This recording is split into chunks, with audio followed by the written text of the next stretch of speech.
Hey guys, here to do a book update. This is the biggest book update I've ever done. I'm currently in Las Vegas. This is my brother's house. He's currently stationed in Las Vegas. He lives in Utah, so he has to commute between there and here. And I bought a shitload of books from Barnes & Noble. So I want to go ahead and get started with this update. The first one is called The Long Walk. I've heard some great reviews about this on YouTube, and I'm excited to read this. It looks really good. The font isn't really big on it. There was a lot of Stephen King books I wanted to buy, but Stephen King is an easy author to buy for. You can find his books anywhere. So I'm excited to read The Long Walk. The next one is called Love, Lucy. This is an autobiography written by Lucille Ball. Lucille Ball is my favorite actress of all time. Apparently she wrote this in like 1962, 61, 62, and so the bad thing about this is there's still another like 17 years of her life left after she had written this. But this is a terrific book about like her early years, and then there's some great pictures in here. Can't wait to read this. Really looking forward to reading this book. The Girl with the Dragon Tattoo. I was in the airport, and I had two books with me. I had Stephen King's The Running Man, then I had Stephen King's Cell. And I wasn't really in a Stephen King mood, so I picked this up. I think this book was 10 bucks. I loved the Swedish movie. I've never seen the American one. And from what I had read so far, I wasn't terribly impressed with it, but it probably gets better. The next one is John Steinbeck's Of Mice and Men. I have been wanting to read this book for such a long time. I mean, it's absolutely ridiculous. I've seen part of the movie with John Malkovich and Gary Sinise. He's Lieutenant Dan in Forrest Gump. This book cost like $7 and it's only like 100 pages long. I thought that was terribly overpriced for a 100-page book, but that's stupid. But I also have another John Steinbeck book called The Grapes of Wrath, so I'm excited to read Of Mice and Men. Now these next three are Barnes & Noble classics. This one is called The Strange Case of Dr. Jekyll and Mr. Hyde and Other Stories. Written by Robert Louis Stevenson. Robert Louis Stevenson also wrote Treasure Island. I'm going to have to stand up here. Sorry about that. I've been fascinated with this story. There's a few movies out. I know there's a silent film made in the 20s.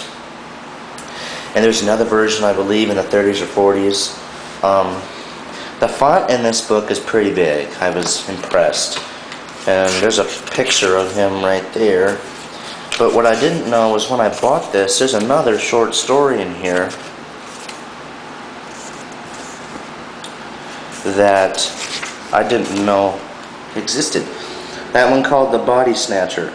There is a movie called The Body Snatcher with Boris Karloff and Bela Lugosi. And I'm wondering if that was the basis for the movie. If so, I'm kind of psyched about that. But I'm excited to read this book. It looks good.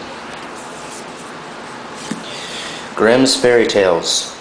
I've read a few tales in here, like in school. Like I read Snow White and the Seven Dwarfs, and Cinderella and Red Riding Hood. So I was excited to buy this. This book was only $8. The Barnes & Noble classics are pretty cheap. The only bad thing about this book is the font is so damn small. But in my version, some of the stories are only like 2 or 3 pages long. They're not very long at all.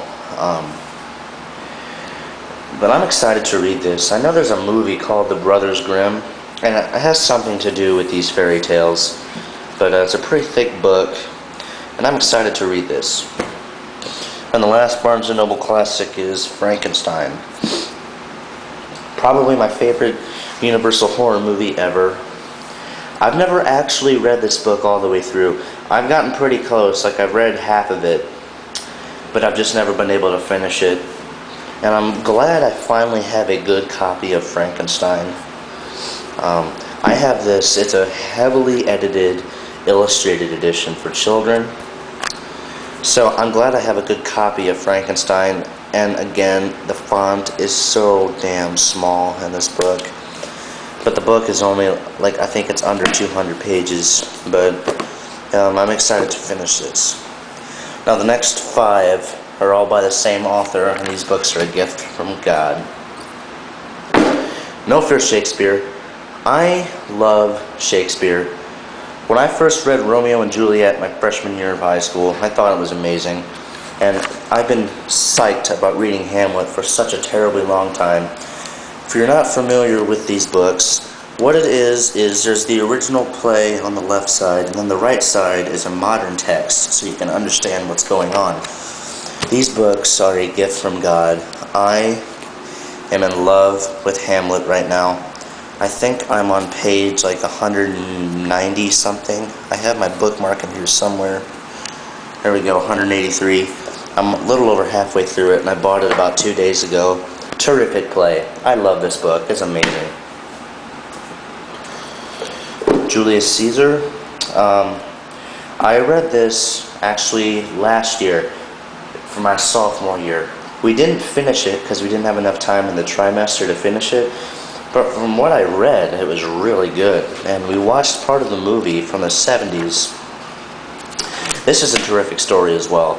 I have an original version of this at home, but I haven't even bothered to read it because I really didn't understand what was going on. But these No Fear Shakespeare editions are amazing. Romeo and Juliet. As of right now, this is probably my favorite Shakespeare play. This was a terrific story. It's a terrific movie. But when I read Romeo and Juliet, I read it in the original text. So, I don't know, maybe that's an advantage I have. But I'm excited to reread this in the modern text. Macbeth. I've heard some good things about this. A lot of people enjoy this play. I have no idea what Macbeth is about, but it's not a very long play of his. But I'm excited to read Macbeth. I think I'll enjoy it. And the last one I bought is called The Twelfth Night. Now, there is a movie out called Yes Man, and it has Amanda Bynes in it, and it's about how she dresses up as her brother to get into a college to take his place. And this was the basis for the movie. I mean, of course, it's almost an entirely different concept. They threw almost everything away except for the main basis of the story. I don't know exactly how The Twelfth Night works, but I do know it's about a woman that dresses up as a man. And I hope I'll enjoy The Twelfth Night. But that's my book update, guys. I also bought a lot of movies. I mean, so many movies, it's ridiculous. I'm going to have to do a separate video on that, but these are my books, and I'll see you guys later.